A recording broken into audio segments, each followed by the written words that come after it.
We are going through exercise 17D, and in this video we'll be answering question 6, which says sketch the graph of y equals f dash of x for each of the following. So let's begin with A, which what we need to do here is we need to graph the derivative. So y, x, and what we're graphing here is y equals f dash of x. Now, as we've seen previously, this isn't too bad. We know that our derivative is going to have an x-intercept at our stationary point. So here is our stationary point here, and that means when we drop down to here, this is going to have an x-intercept right here. So my x-intercept is going to occur at 3, 0. 3, 0. Then we say this has a positive derivative because it's going up. And then, let me grab another color.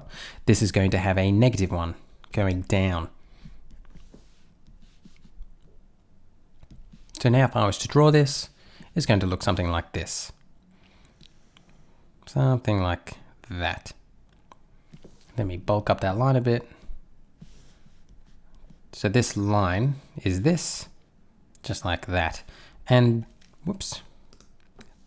There you go, we're done. So as you can see, I'm in the positive region, which corresponds to my positive derivative, and then negative, negative. Now I'm looking at the back of the book.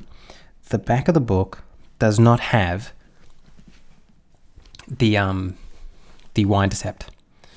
So let's just figure it out anyway. We'll just do it for this question. We won't do it for the other ones, but it's not too hard to figure out what our y-intercept is going to be because we can immediately identify what this is. This right here is going to be y equals, it's an inverted parabola, so it's going to have a negative, and then I have an x-intercept of 1, so it's going to be negative 1, and 1 at 5, so it's going to be x minus 5.